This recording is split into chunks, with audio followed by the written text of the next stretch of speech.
Ladies and gentlemen, your favorite white colonizing Zionizer, white colonist, the Traveling Clad. Get your white colonizer merch down below in the description right now at thetravelingclad.com. I'm Tall the Traveling Clad, and today we have the fun topic to talk about: Arab colonization. Let's jump into it. Have you ever wondered why most Arabic countries share similar flags? If you look at the flags of these countries, you'll notice that these nations bear four distinct colours, known as Pan-Arabic colours. Black harks back to the banners of the Rashidun and Abbasid caliphates. White, the hue of the Umayyad and Fatimid caliphates. Green embodies Islam's essence, while red signifies the Hashemite dynastic heritage. These colours weren't randomly chosen. They were amalgamated in 1916 for the Arab Revolt flag, marking a pivotal moment in history. This revolt was a significant military uprising against the Ottoman Empire during World War I. The underlying motive was to forge a unified Arab state, free from external dominance. Interestingly, the concept of Pan-Arabic colours reflects a deep-seated desire for unity and independence among Arab nations, emphasising shared cultural and historical ties.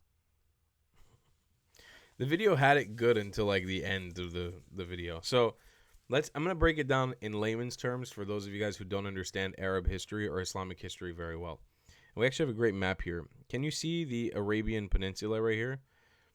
Right there. Between Mecca and Medina, that's where Islam/Arabs came out of.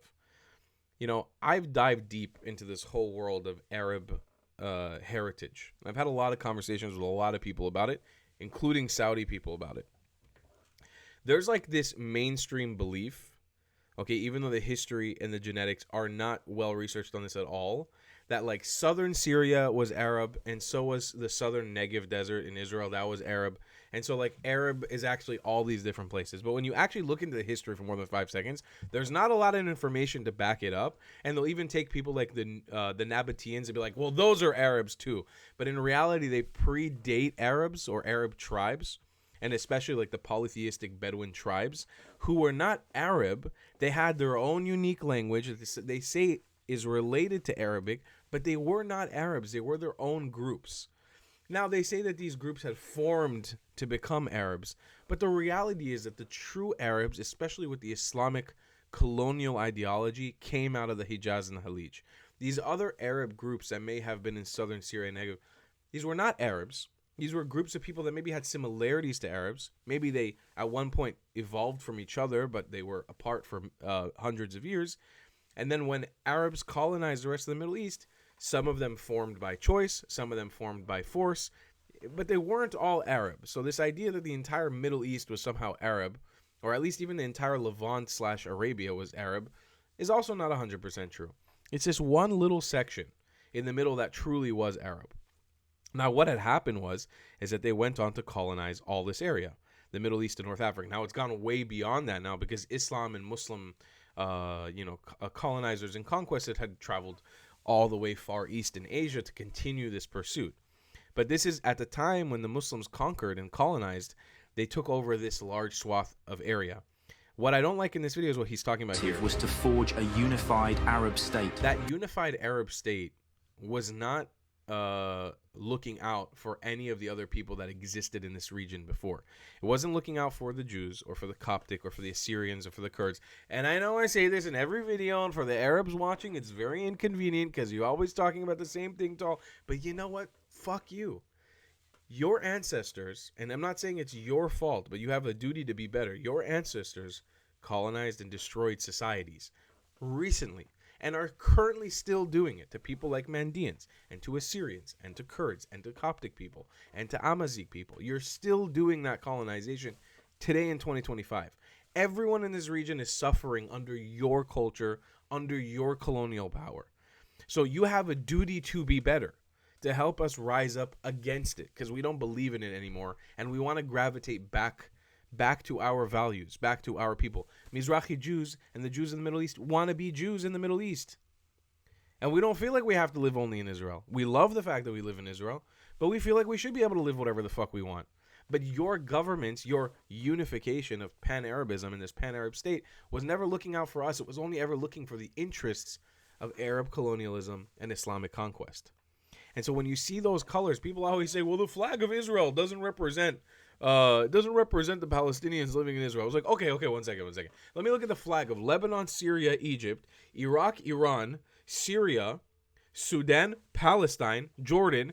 Any of those colors, any of them, even slightly resemble something that represents any of the thousands of ethnic minorities that lived in the Middle East before Islam? No? Okay, so fuck off. What is this stupid talking point? The Israeli flag doesn't represent the... Fuck you. It doesn't have to represent.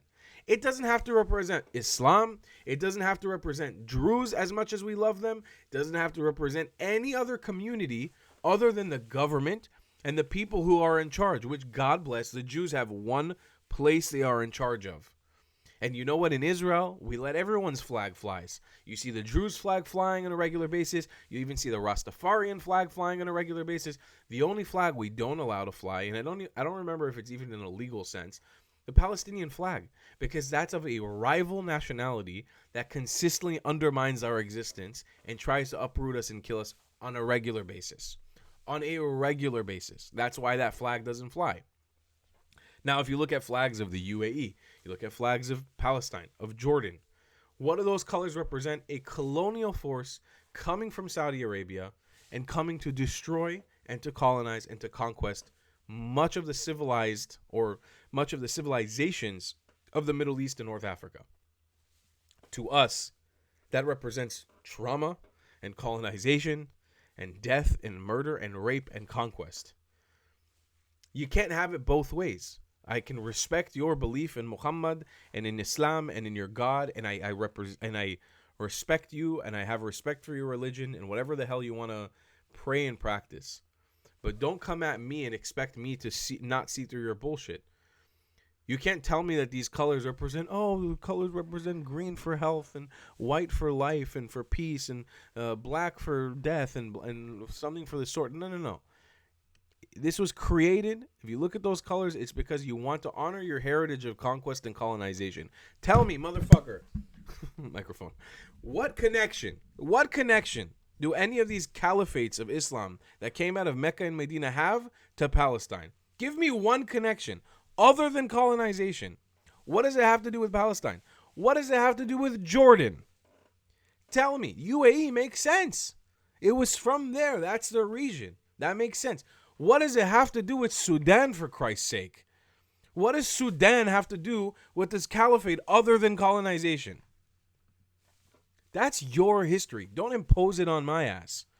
I'm happy. I want to be a Jew. I don't want to live under any caliphate. I don't want to honor a caliphate either.